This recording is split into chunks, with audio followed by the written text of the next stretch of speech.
The rain hit like tiny fists against my skin, each drop a sharp reminder that I was still alive, still running, still terrified. My bare feet slapped against the wet pavement, the sound swallowed by thunder that rolled across the sky like a warning. I couldn't feel the cold anymore. My body had gone numb somewhere between the third block and the moment I realized Marcus was still behind me, his voice cutting through the storm like a blade. "You think you can leave me?" His words chased me down the empty street, bouncing off brick walls and closed storefronts. "You're nothing without me." My lungs burned. The thin cotton dress I wore, the same one I'd put on this morning when everything was still okay, when I still believed his apology, clung to my body like a second skin, transparent and useless. Blood trickled down my temple where his ring had caught me, mixing with rainwater and blurring my vision. I didn't dare look back. Looking back meant slowing down. And slowing down meant he'd catch me.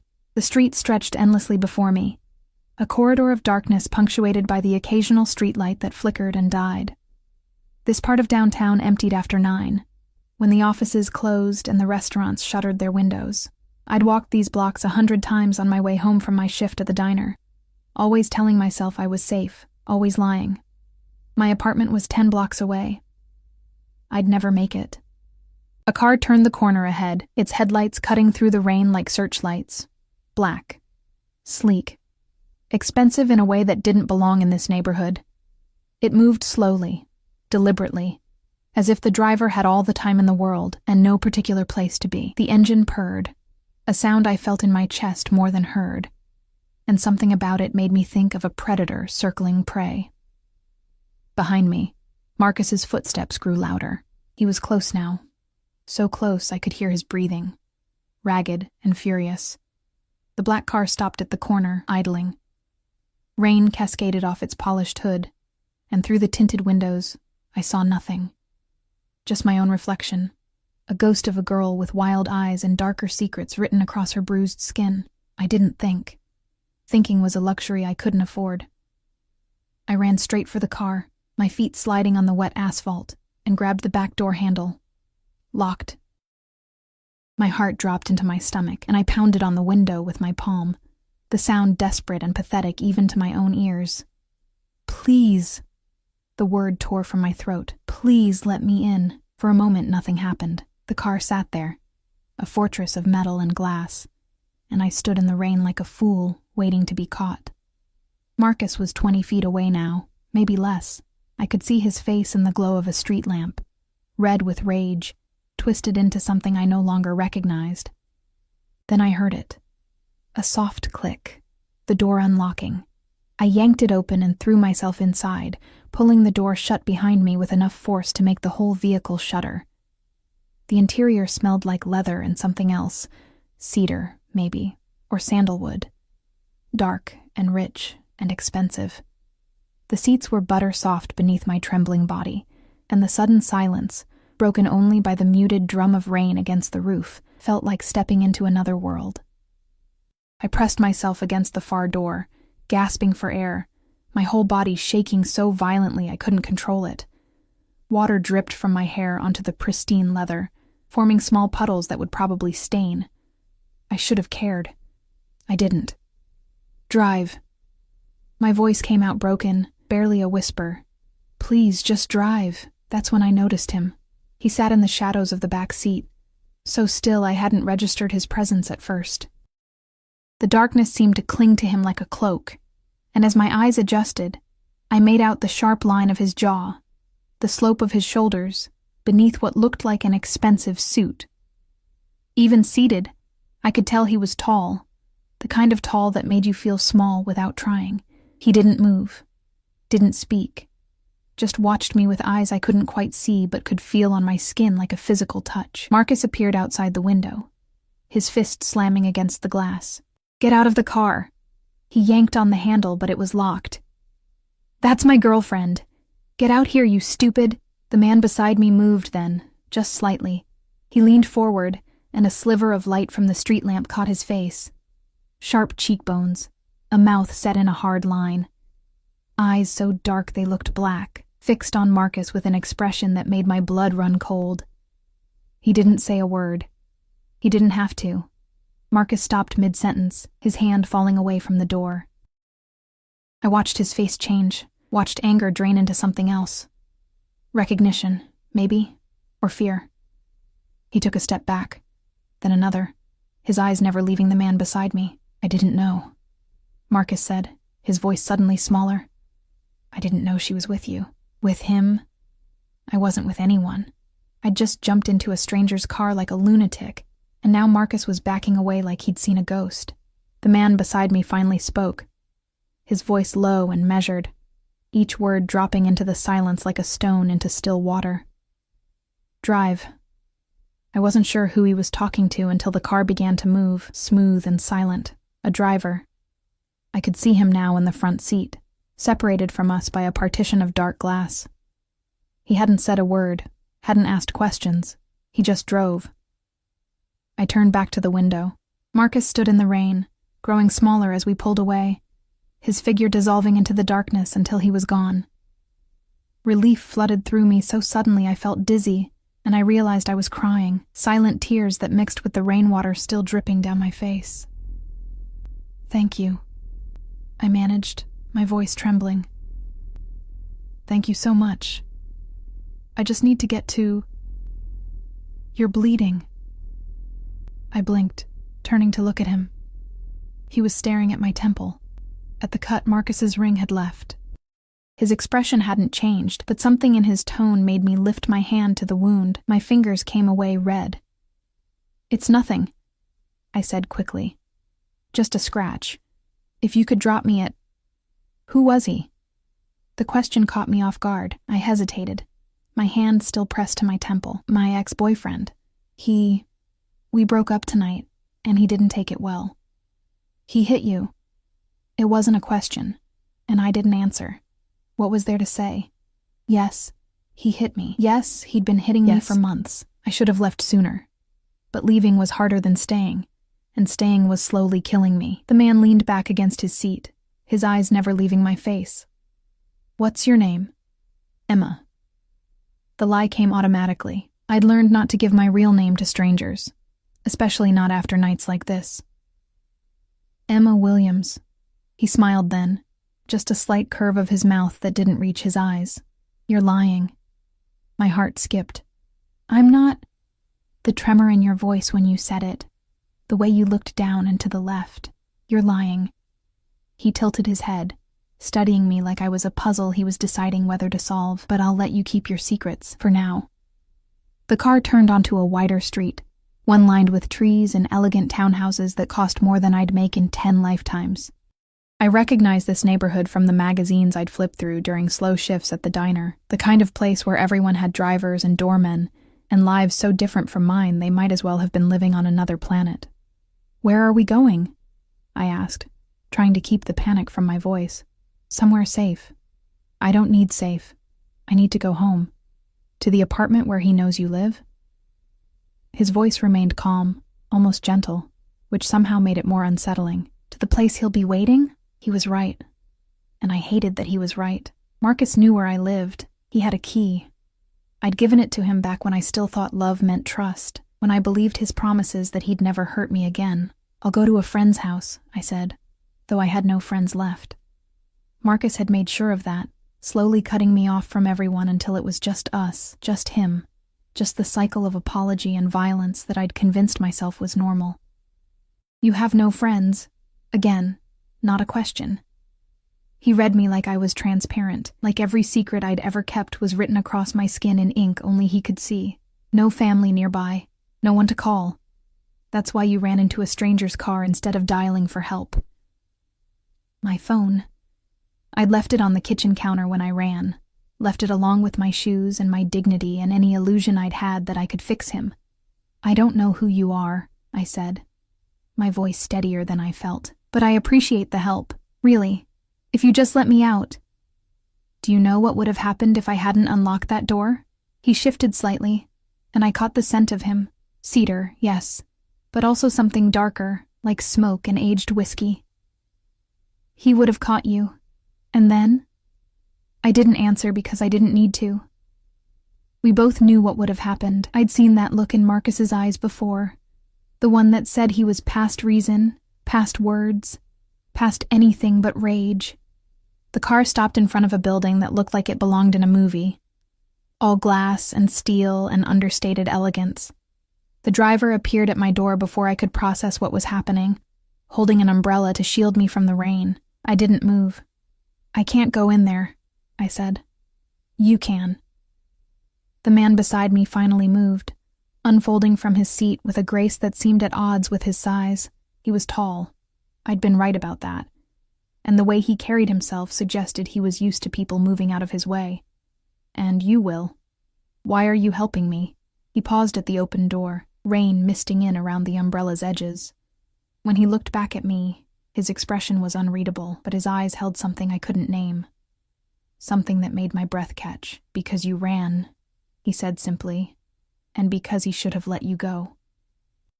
Then he was gone, stepping out into the night, and I was left with a choice that wasn't really a choice at all. Stay in the car and eventually have to face Marcus, or follow this stranger into a building that screamed money and power and danger of a different kind. I got out of the car. The lobby was all marble and soft lighting, the kind of place where my wet dress and bare feet looked obscene. A man in a suit, security, I realized, nodded at my rescuer without speaking, his eyes passing over me without judgment or curiosity. We crossed to an elevator with doors that reflected my bedraggled appearance back at me, and I looked away, unable to face what I'd become. The elevator rose silently, and I counted the floors. 10, 20, 30. When it finally stopped, the doors opened directly into an apartment that took my breath away. Floor-to-ceiling windows looked out over the city, rain streaming down the glass like tears. The furniture was minimal but expensive, all clean lines and dark wood. Art hung on the walls, real art, the kind you see in museums, and everywhere that same scent of cedar and smoke. "The bathroom is through there," he said, gesturing to a door on the right.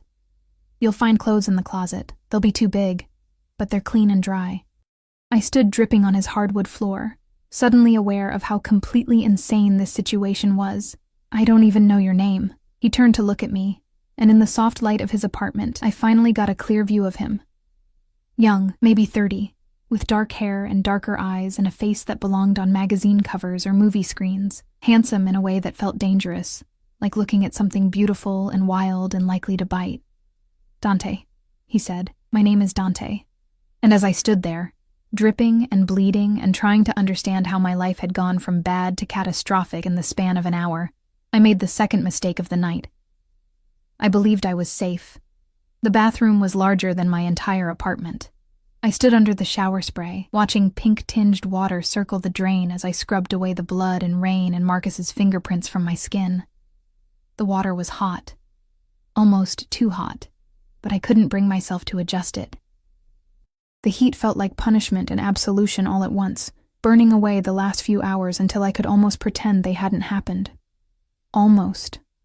My hands wouldn't stop shaking. I pressed them against the marble wall, letting the water pound against my back, and tried to breathe through the panic that kept rising in my throat like bile.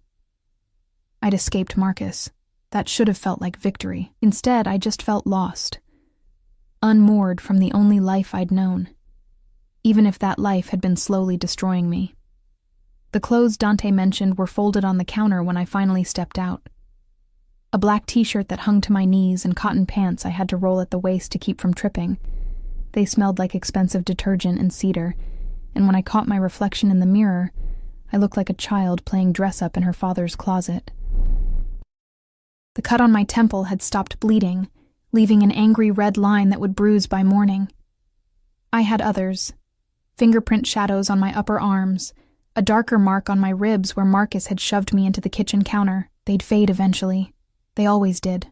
Until the next time. Except there wouldn't be a next time. I'd finally run. Finally chosen myself over the twisted thing we'd been calling love. I just wished I felt braver about it. When I emerged from the bathroom, I found Dante standing by the windows, a phone pressed to his ear. He spoke in low tones, too quiet for me to make out the words. But something in his posture, the rigid set of his shoulders, the way his free hand curled into a fist, suggested the conversation wasn't pleasant. He ended the call as I approached, pocketing the phone without looking at it. Better? He asked. Cleaner, at least? I wrapped my arms around myself, suddenly feeling exposed despite being covered from neck to ankle. Thank you. For the clothes, for everything. He turned to face me fully, and I realized he'd removed his suit jacket. His shirt was black, fitted enough to hint at the frame beneath, and his sleeves were rolled to his elbows, revealing forearms marked with what looked like old scars. He'd loosened his tie, and somehow that small concession to casualness made him seem more dangerous, not less. Sit, he said, gesturing to the leather sofa that probably cost more than I made in a year. I hesitated. Every instinct I'd developed over the past year with Marcus told me not to trust this, not to trust him. But I was so tired, bone-deep exhausted in a way that had nothing to do with running through the rain. I sat. Dante disappeared into another room, returning moments later with a first aid kit that looked too professional to be standard home supplies. He sat beside me, not touching, but close enough that I could feel the heat radiating from his body, and opened the kit with practiced efficiency. Let me see your head. It's fine, really. Let me see it. There was something in his voice that made arguing feel pointless. I turned toward him, tucking my damp hair behind my ear to expose the cut. His fingers were surprisingly gentle as he examined it, tilting my face toward the light with a touch so careful it made my throat tighten. It's not deep, he said, reaching for an antiseptic wipe. But it'll scar if you're not careful. I heal fast. The lie tasted bitter. I never healed fast. I just got better at hiding the damage. He cleaned the wound with steady hands, his face close enough that I could see the faint shadow of stubble along his jaw, the nearly imperceptible scar that cut through his left eyebrow. His eyes were focused, intent. And I found myself studying him the way he'd studied me in the car, trying to understand who he was, why he'd helped me, what he wanted in return. Because everyone wanted something. I'd learned that the hard way. Does he know where you work? Dante asked, pressing a butterfly bandage over the cut. The diner? Yes. But I can't just not show up. I need that job. You needed that job. He set the first aid kit aside and leaned back, his eyes finding mine. You're not going back there. Excuse me? He knows where you work. He knows where you live. Going back to either place is suicide. So what am I supposed to do? The words came out sharper than I intended, edged with the hysteria I'd been holding back. Hide forever? Start over with nothing? I have $17 in my bank account, and the clothes on my back. Except these aren't even mine, and no plan beyond making it through tonight. So you make a new plan, just like that? Just like that. I laughed, the sound hollow and desperate. You don't understand.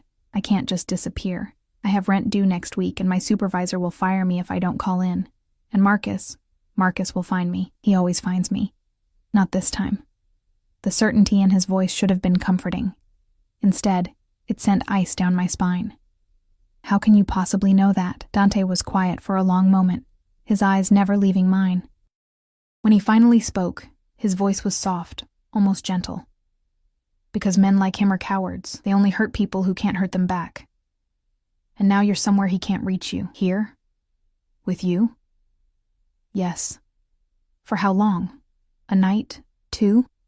I shook my head, standing because sitting still felt impossible. I appreciate what you've done, but I can't stay here. I don't even know you. You know I helped you when you needed it. You know what he called you? I turned to face him, my heart hammering. When he saw you in the car, Marcus said, I didn't know she was with you. Like knowing you changed everything, like he was scared of you. I took a breath, forcing myself to ask the question that had been circling my mind since we left that rainy street. Who are you? Dante stood slowly, his movements controlled and deliberate. He walked to a bar cart near the windows and poured amber liquid into 2 glasses, the sound of it sharp in the quiet room. He held one out to me. Whiskey, he said when I didn't take it. You look like you could use it. I accepted the glass, my fingers brushing his, and warmth shot up my arm like an electric current. I took a sip, and the liquor burned going down, settling hot in my empty stomach. My family owns businesses throughout the city. Dante said, nursing his own drink. Restaurants, nightclubs, real estate, were well known in certain circles. What kind of circles? His smile was thin, humorless.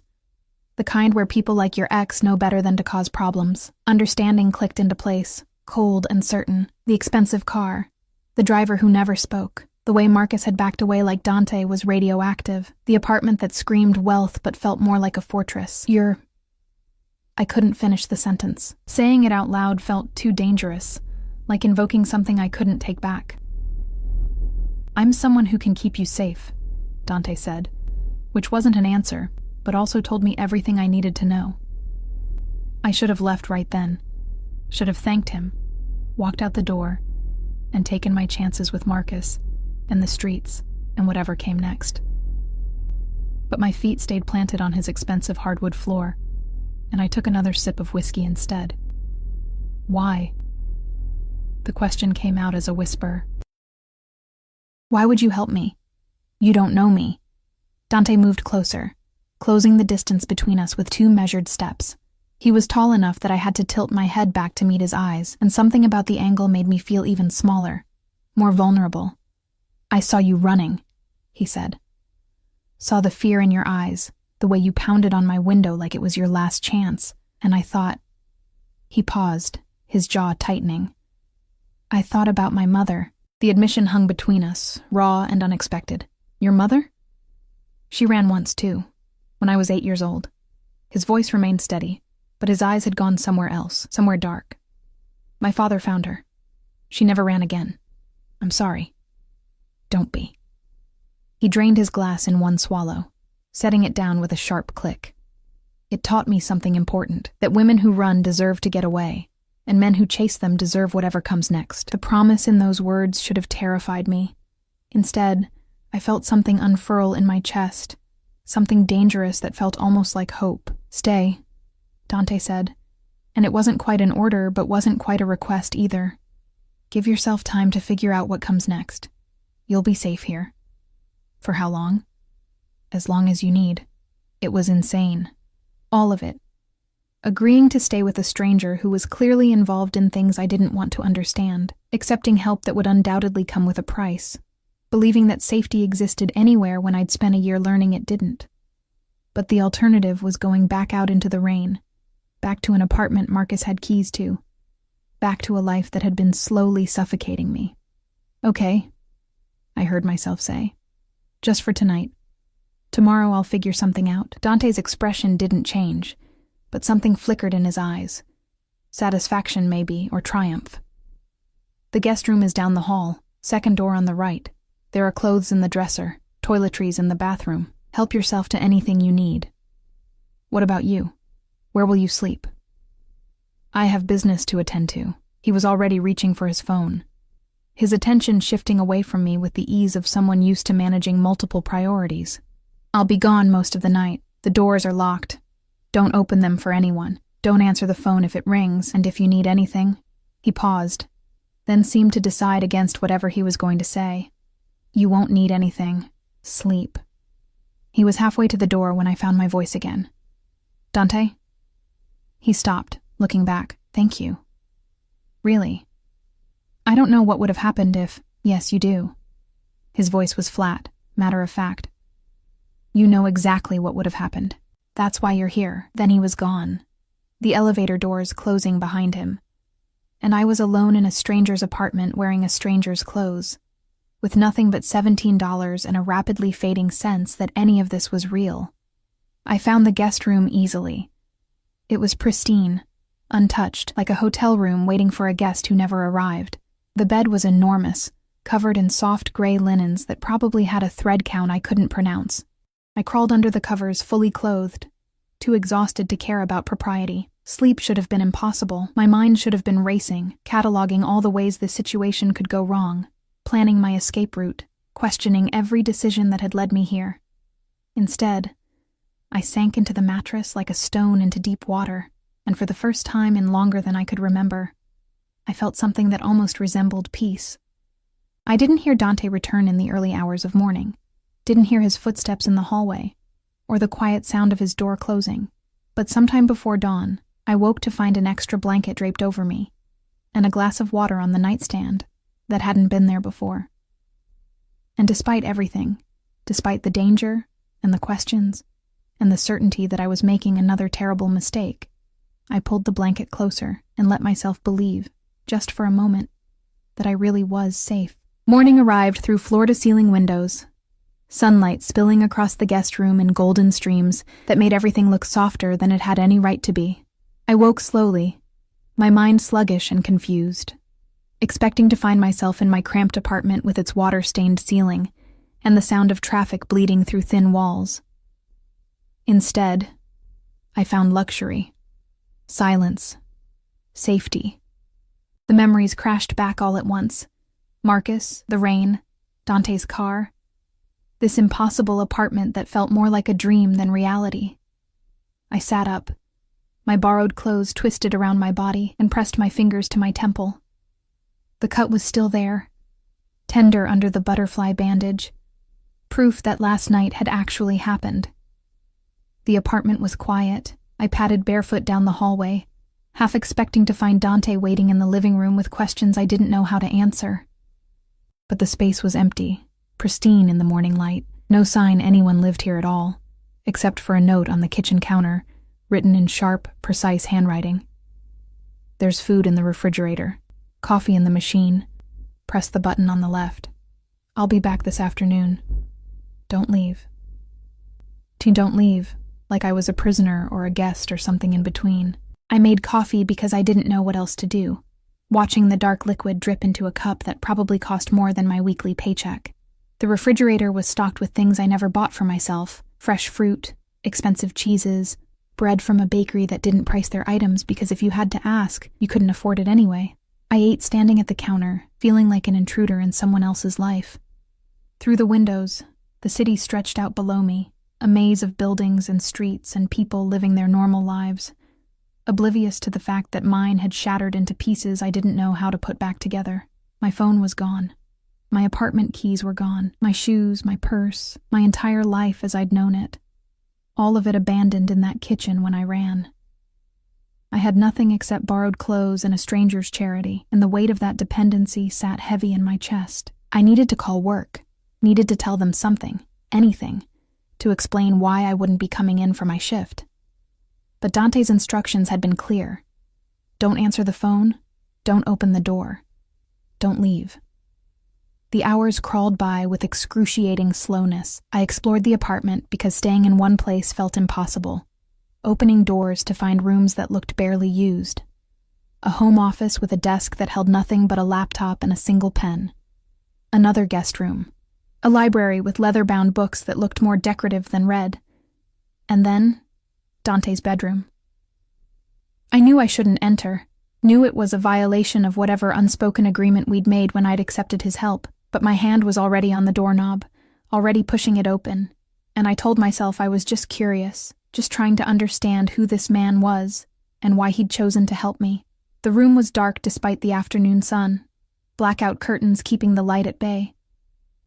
The bed was made with military precision, not a wrinkle in sight. More books on the nightstand, these ones worn and dog-eared, actually read. A framed photograph that I couldn't quite make out in the dimness. I was reaching for the lamp when I heard it. The elevator, the mechanical hum of its ascent, growing louder, closer. My heart jumped into my throat, and I backed out of Dante's room quickly, closing the door just as the elevator opened. But it wasn't Dante who stepped out. 3 men emerged, all wearing suits that fit too well to be off the rack, all carrying themselves with the casual confidence of people who'd never been told no. The one in front was older, maybe 50, with silver threading through his dark hair and eyes that swept the apartment with practiced efficiency. Those eyes landed on me, and his expression shifted from neutral to something colder. "Who are you?" he asked, his voice accented with something European, Italian, maybe.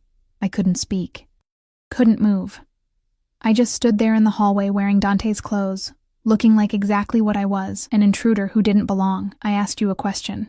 He took a step closer, and the 2 men behind him fanned out slightly, blocking any path to the elevator. "How did you get in here?" "Dante..." My voice came out as a croak. I cleared my throat and tried again. "Dante let me stay here. Last night." The man's eyebrows rose slightly. Did he? It wasn't a question, and something about his tone made my skin prickle with warning. I'd made a mistake.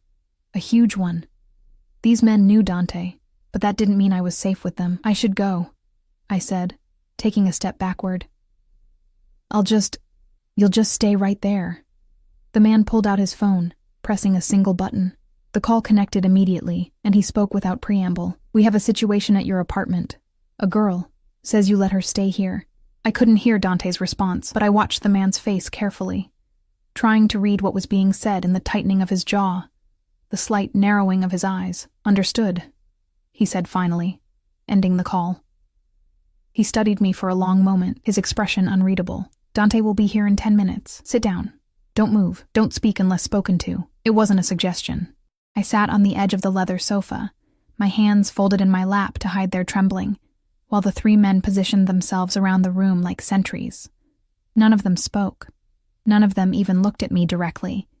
They just stood there, waiting, and the silence pressed down on me until I thought I might scream just to break it. The 10 minutes felt like hours. When the elevator finally opened again, Dante stepped out, and the change in the room's atmosphere was immediate. The 3 men straightened slightly, their attention shifting to him with a deference that made my stomach clench. Dante's eyes found mine first, and I couldn't read his expression. Then he looked at the older man. Marco, report. We came to discuss the Castellano situation, Marco said. Found her here. She claims you gave her permission to stay. I did. Dante's voice was flat, offering no explanation. Is there a problem?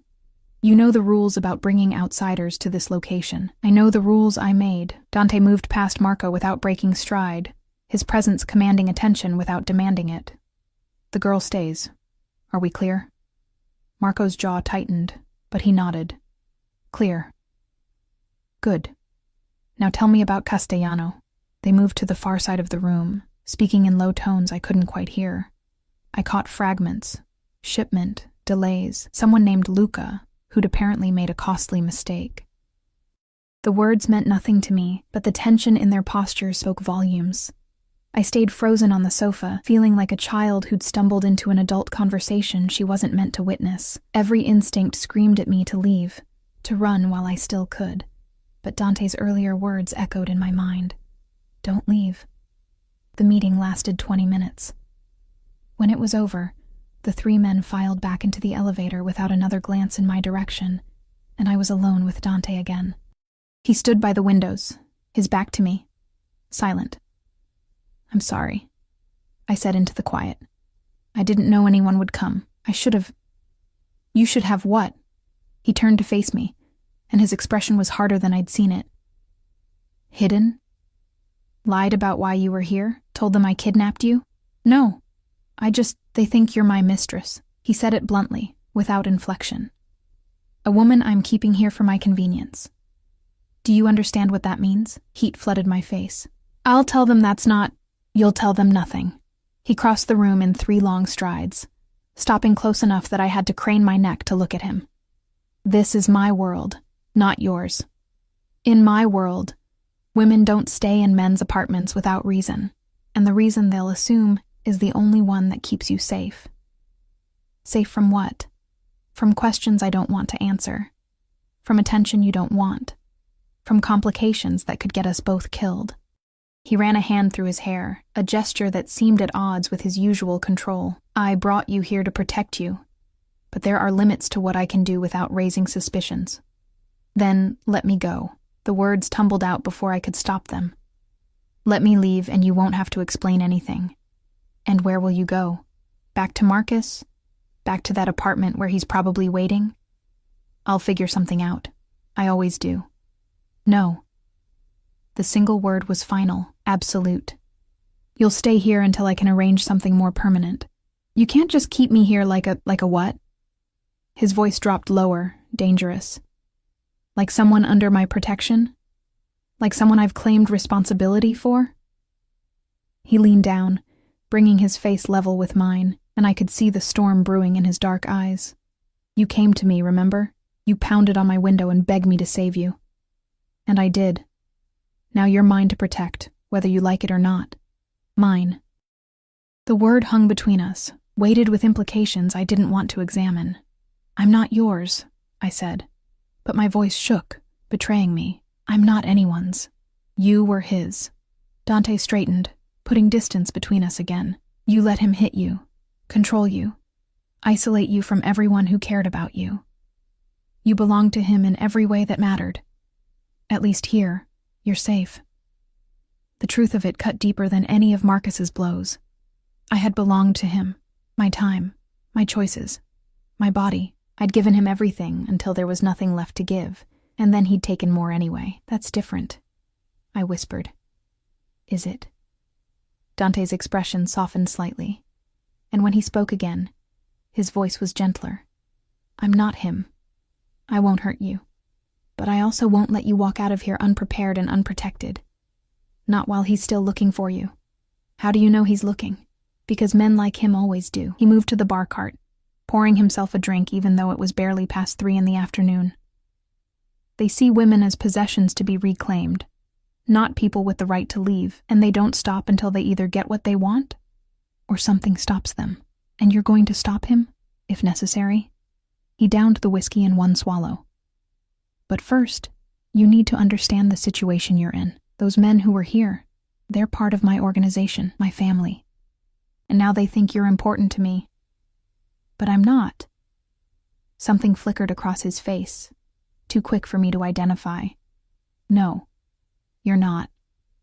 But they don't know that, and it's better if they continue not knowing. Because if they think you're just some random girl I picked up out of pity, you become a liability, a loose end, and loose ends in my world don't survive long. The implications settled over me like a shroud. I'd jumped from one danger into another, trading Marcus's fists for something far more complex and potentially deadly. So what do? I asked, hating how small my voice sounded. You stay here. You don't ask questions. You don't leave without me. He set down his glass with careful precision. And when people ask who you are, you tell them you're with me. That's all. No details. No explanations. Just that you're mine. There was that word again. Mine. For how long? Until I say otherwise. It should have felt like a cage, another prison with better furniture and a more attractive warden, but as I sat there in the afternoon light, wearing his clothes and drinking his coffee, and existing in the strange liminal space between captivity and protection, I realized something that terrified me more than Marcus ever had. I didn't want to leave. Not yet. Maybe not ever. And that realization, that I was already starting to depend on Dante the way I'd once depended on Marcus, made me understand just how dangerous this arrangement really was. Dante must have seen something in my face, because his expression shifted, became almost concerned. This isn't permanent, he said, as if reading my thoughts. I'll find you somewhere safe to go, give you money to start over, but it takes time to arrange these things properly. How much time? As much as it takes. He moved toward the hallway, toward his office. I have work to do. There's more food in the kitchen, books in the library. Stay inside. Don't answer the door. Dante? He paused, looking back. Why did you really help me? Last night in the rain. You could have just driven past. Why didn't you? For a long moment he was silent, and I thought he wouldn't answer. Then his expression turned distant, haunted, because I saw my mother in you, he said quietly. And this time, I was old enough to do something about it. Then he was gone, disappearing into his office and closing the door behind him, leaving me alone with the weight of his confession and the growing certainty that I'd traded one form of captivity for another. The only question was whether this cage would save me or destroy me. And I was terrified I already knew the answer. 3 days passed in a blur of routine and restlessness. Dante left early each morning, returning late at night, and in between, I existed in a strange suspended state, neither prisoner nor guest, neither safe nor in danger.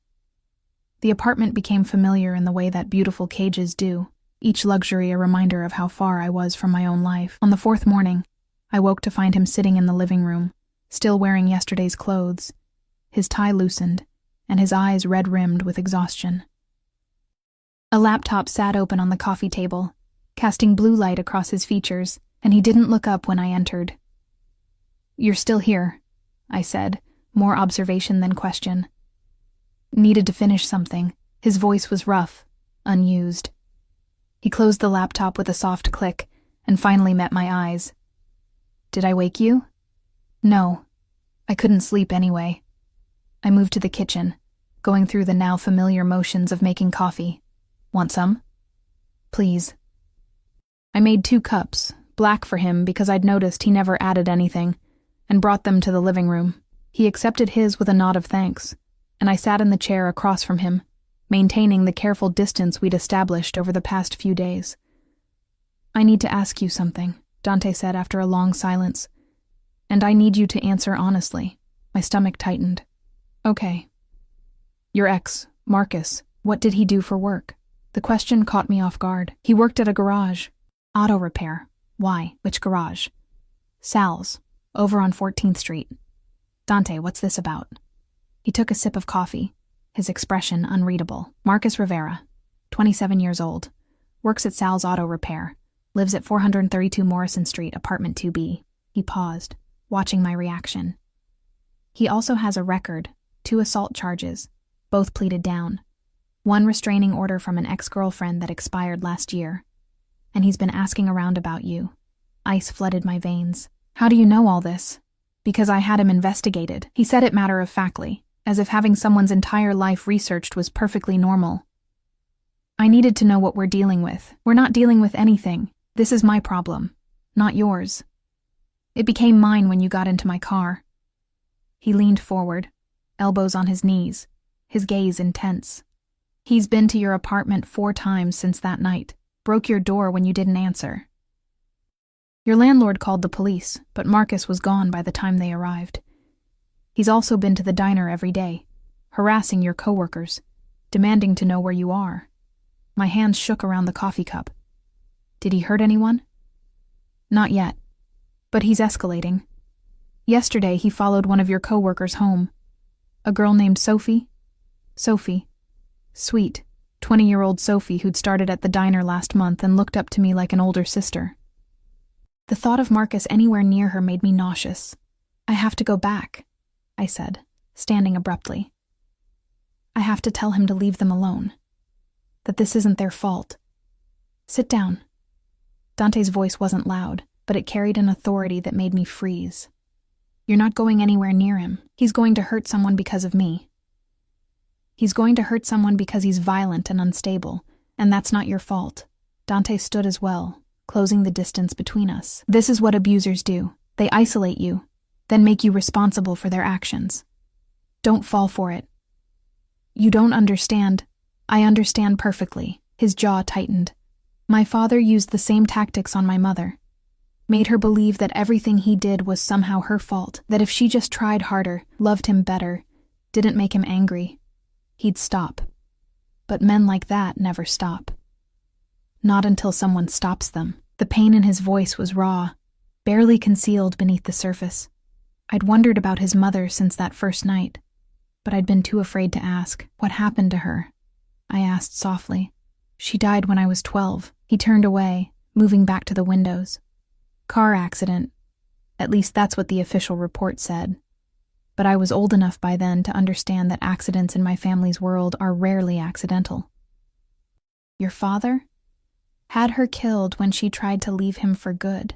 His voice was flat, emotionless, which somehow made it worse. He couldn't control her anymore, so he erased her. And I spent every day since then wishing I'd been strong enough to protect her. The confession hung in the air between us. Heavy with years of guilt and grief, I moved closer, drawn by an instinct I didn't fully understand, until I stood beside him at the window.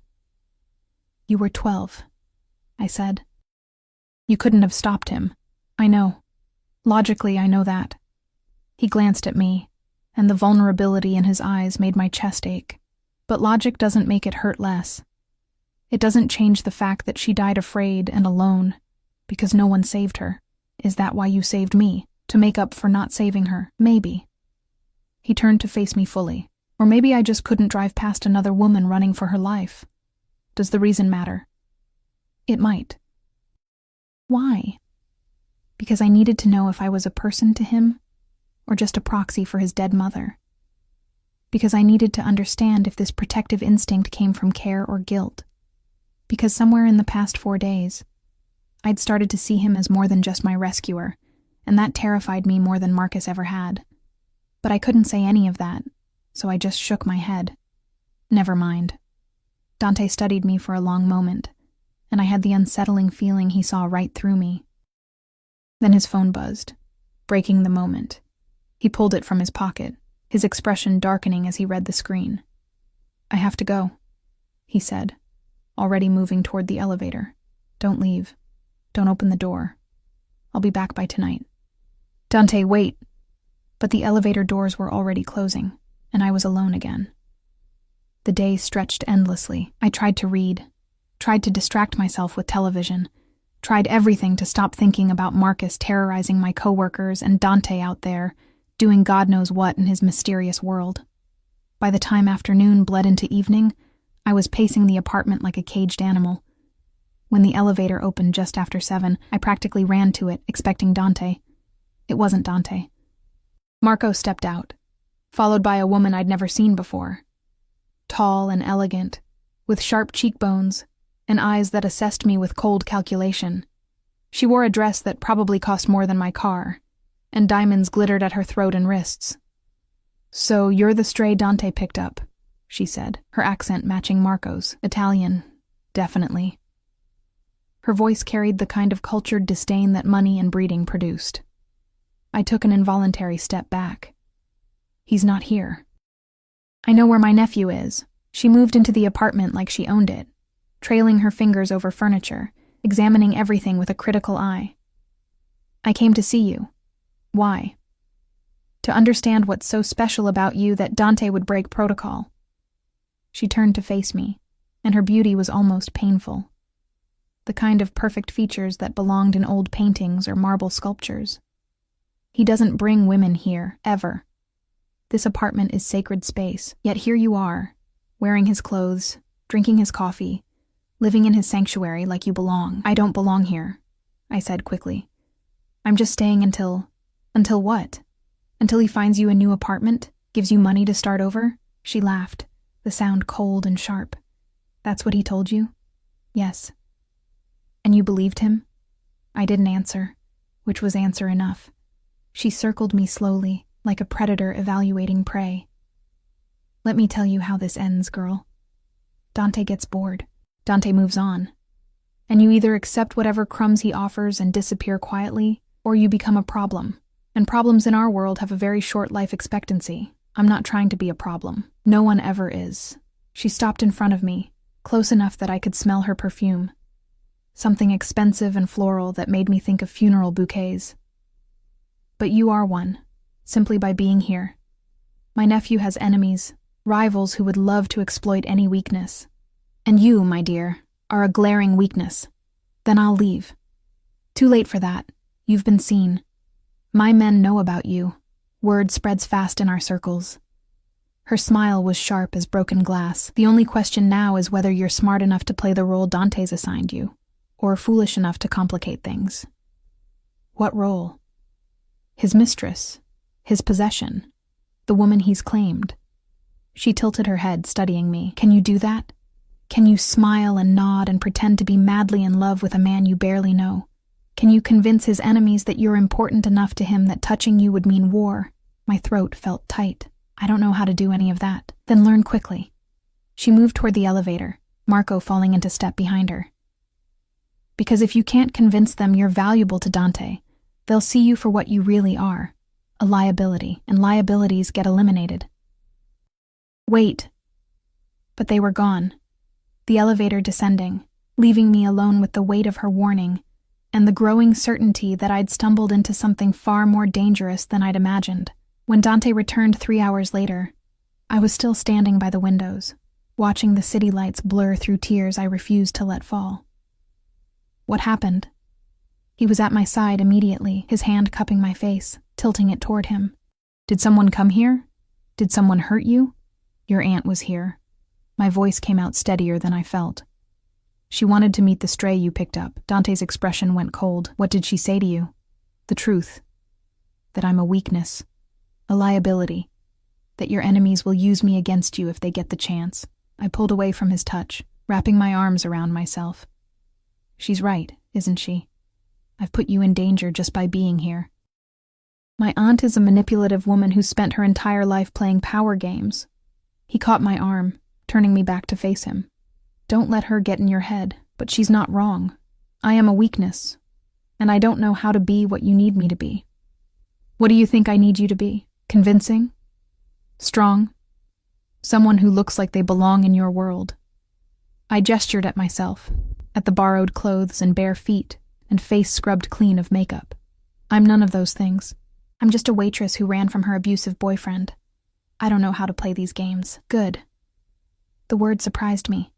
Dante stepped closer, and the heat of his body chased away some of the chill his aunt had left behind. I don't want you to play games. I don't want you to be anything other than what you are. And what am I? His eyes searched mine, dark and intense. You're the woman who was brave enough to run. Brave enough to pound on a stranger's window and beg for help. Brave enough to survive. His hand came up to cup my cheek again, his thumb brushing away a tear I hadn't realized had fallen. You're stronger than you think, and you're exactly where you need to be. How can you know that? Because I'm not letting you go. The words were soft, almost tender, but they carried the weight of an oath. Not to Marcus. Not to my aunt's manipulations. Not to anyone who wants to use you or hurt you. You're under my protection now, and that means something in my world. It means I'm yours. I said it without thinking, the words slipping out like a confession. Yes. No hesitation. No apology. Just simple truth. It does. I should have been terrified. Should have recognized the possessiveness in his voice for what it was, another form of control, another cage with better locks. But standing there in his apartment, with his hand on my face and his eyes burning into mine, all I felt was safe. And that realization, that I felt safer with a man I barely knew than I ever had with Marcus, changed everything. Okay, I whispered. Okay? I'll stay. I'll play the role. I took a shaky breath. I'll be yours. For as long as you need me to be. Something flashed in Dante's eyes. Triumph, possession. Or maybe something deeper. He pulled me closer, until we were nearly touching, until I could feel his breath on my face. You have no idea what you just agreed to, he said, his voice rough. Then show me. For a heartbeat, we stood frozen, balanced on the edge of something dangerous and irreversible. Then, Dante's control shattered. His mouth found mine in a kiss that was nothing like Marcus's brutal claims of ownership. This was fire and hunger and desperate need. His hands tangling in my hair, pulling me closer, consuming me. I kissed him back with everything I had. All my fear and loneliness and the awful, terrifying hope that maybe this time, with this man, I could be safe and wanted all at once. When we finally broke apart, both breathing hard, Dante pressed his forehead to mine. You're mine now, he whispered against my lips. Completely. Do you understand? I should have said no. Should have run while I still could, but I was so tired of running, and his arms felt like the only safe place left in the world. I understand, I said. And I sealed my fate. The weeks that followed blurred together like watercolors in rain, each day bleeding into the next, transforming me from the frightened girl who'd pounded on a stranger's window into something else entirely, someone who belonged in Dante's world. Even if I still didn't fully understand it, he was careful with me in those early days, teaching me without making it feel like lessons. How to hold myself when his associates were present, chin up, shoulders back, never apologizing for taking up space. How to dress in the clothes he'd had delivered, elegant pieces that made me look like I belonged at his side. How to respond when people asked who I was with just 2 words. I'm Dante's. The possessiveness in that phrase should have bothered me. Instead, it became armor. Marcus tried twice more to find me. I learned about it in fragments, Dante's tense phone calls conducted in Italian, the way his jaw would tighten when he thought I wasn't looking, the increased security that appeared outside the building overnight, but he kept the details from me, protecting me from the knowledge of just how desperately Marcus was searching. until the night everything changed. I was curled up on the sofa reading when Dante came home earlier than expected, his expression darker than I'd ever seen it. Blood stained his shirt cuff, just a small spot, barely visible, but I'd learned to notice these things. "What happened?" I asked, setting down my book. "Marcus happened." He poured himself a drink with hands that weren't quite steady. "He found Sophie leaving work tonight, grabbed her in the parking lot, demanded she tell him where you were." My blood turned to ice. "Is she okay?" "She's fine. Scared, but fine. My men were watching the diner. They intervened before he could hurt her. He downed the whiskey in one swallow. But he's getting more desperate, more dangerous. It's only a matter of time before what? Before he hurts someone?" I stood, my whole body trembling with rage and fear and guilt. "This is my fault. I should have handled this differently. I should have—" "You should have what?" Dante crossed to me in 2 strides, gripping my shoulders. "Stayed with him? Let him keep hitting you? Apologized for having the audacity to want to be safe? No. But I could have—" "There was nothing you could have done." His voice was fierce, almost angry. "Men like Marcus don't stop because you ask nicely. They don't stop because you explain how much they're hurting you. They only stop when they're made to stop." "So what do we do?" Dante was quiet for a long moment, his eyes searching mine. Then he said, "We make him stop." The finality in his tone sent a chill down my spine. "What does that mean?" "It means I'm going to have a conversation with Marcus. Make him understand that pursuing you any further would be inadvisable. You're going to threaten him. I'm going to promise him consequences if he doesn't walk away." Dante's expression was hard, unyielding. "And I'm going to make sure he believes me." "I'm coming with you." "Absolutely not. He's my problem, Dante. My ex-boyfriend. My mistake. I should be there. You should be here, safe, where he can't touch you." He cupped my face, his touch gentler than his words. "This is what I do. Let me handle it. I'm tired of being handled." The words came out sharper than intended, edged with weeks of frustration at being protected and sheltered and kept in the dark. I'm tired of being weak, of running, of letting other people fight my battles. Being smart enough to accept help isn't weakness, and being brave enough to face him isn't stupidity. I pulled away from his touch, lifting my chin the way he'd taught me. "I need to do this. I need to look him in the eye and show him I'm not afraid anymore. But you are afraid." He said it gently, without judgment. "I can see it in your eyes. Of course I'm afraid. But I'm going anyway." I moved closer, placing my hand over his heart, feeling it beat strong and steady beneath my palm. "You taught me that being afraid doesn't mean being powerless. Let me prove I learned something." Dante stared at me for a long moment, conflict playing across his features. Then he sighed, a sound of resignation mixed with something that might have been pride.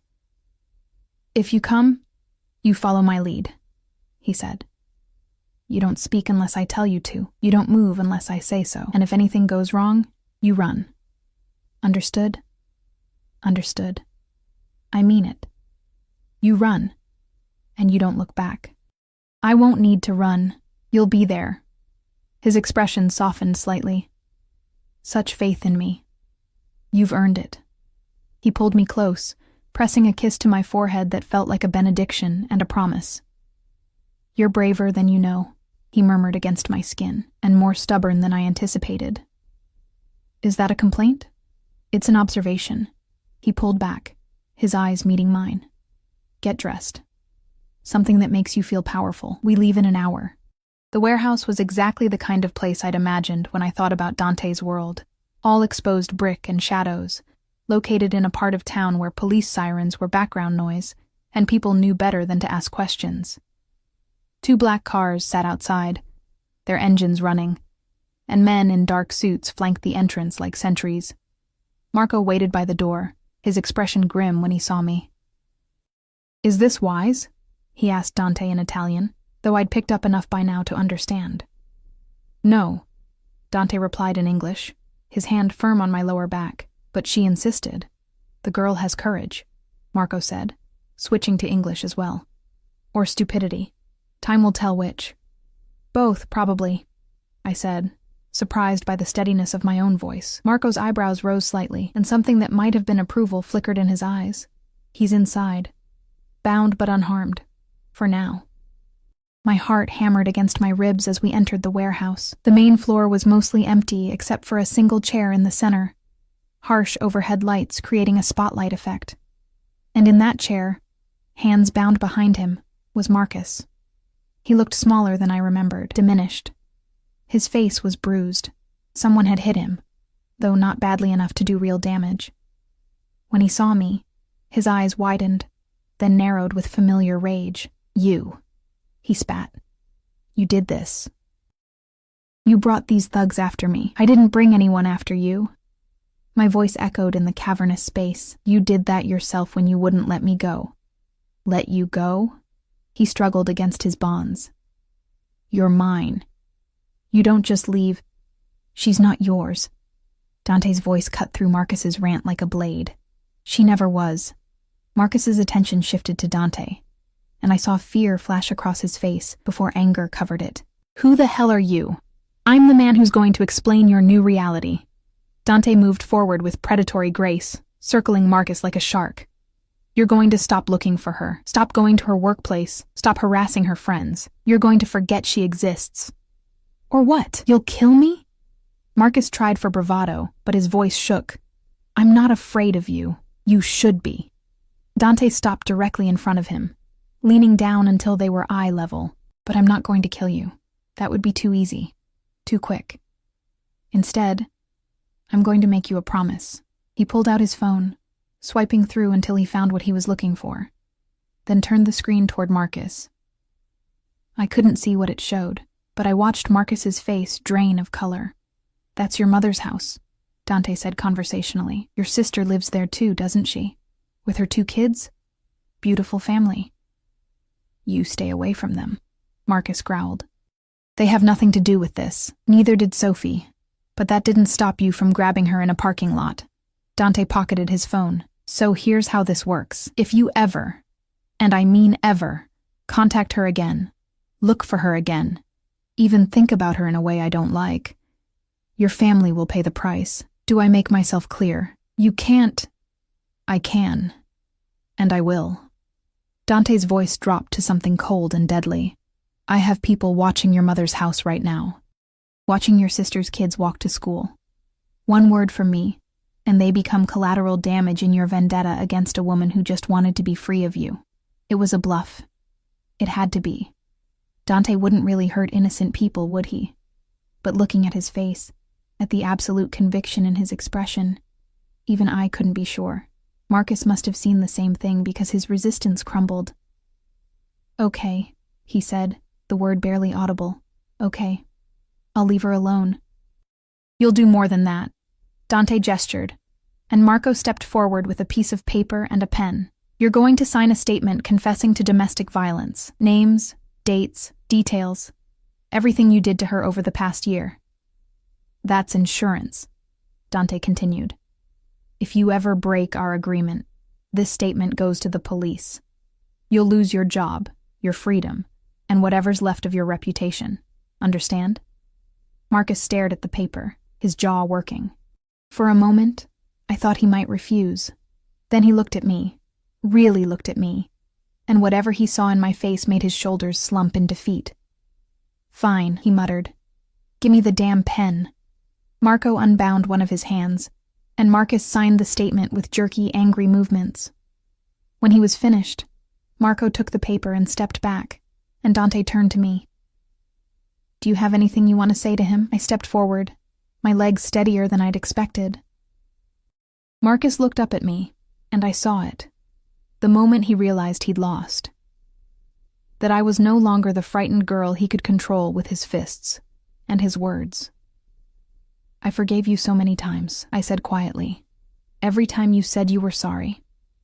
Every time you promised you'd change, I believed you. I convinced myself that if I just loved you enough, supported you enough, you'd become the man I needed you to be. But you can't change someone who doesn't want to change. And you never wanted to. You just wanted someone you could break. I loved you, he said, and there might have been genuine pain in his voice. No, You didn't. You loved owning me. There's a difference.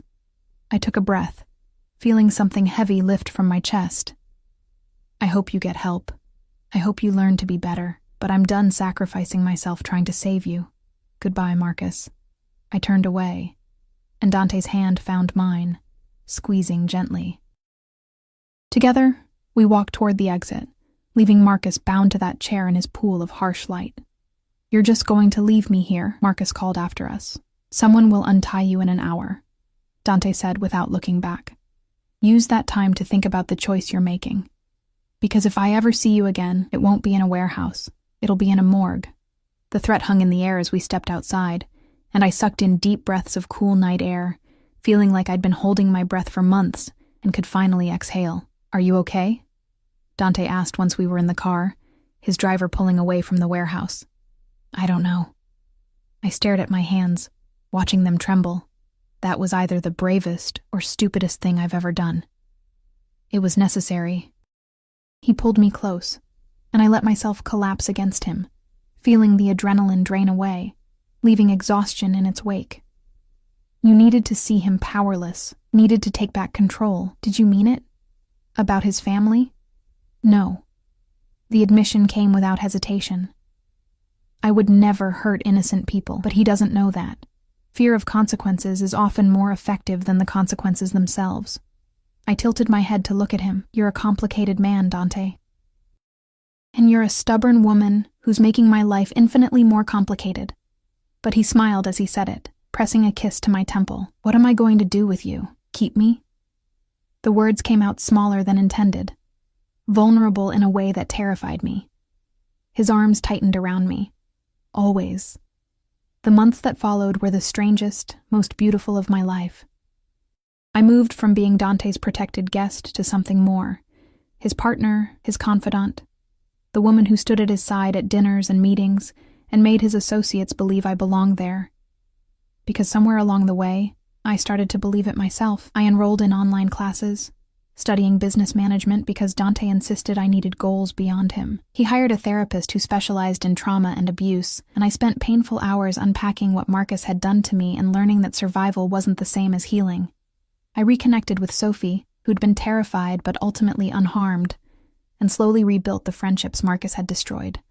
And Dante, complicated, dangerous, protective Dante, became the home I'd never had. Not because he owned me or controlled me, but because he saw me, all of me. The broken parts and the brave parts and the parts still learning the difference. 6 months after that night in the warehouse, we received word that Marcus had moved to another state, chasing a job opportunity. The statement Dante held remained locked in a safe, insurance we'd never need to use because Marcus had finally learned what it meant to let go. Do you miss your old life? Dante asked me one evening as we stood by the windows, watching the city lights flicker like fallen stars. No. I didn't have to think about it. That wasn't a life. It was survival. And this? He pulled me closer, his warmth chasing away the chill of the glass. What is this? I turned in his arms, meeting his eyes, those dark, intense eyes that had seen too much, but still looked at me like I was something precious. This is living, I said. Finally living. He kissed me then, slow and deep and full of unspoken promises. When we broke apart, he rested his forehead against mine, he said. The words simple but weighted with everything we'd survived to get here. I don't say it enough, but I do.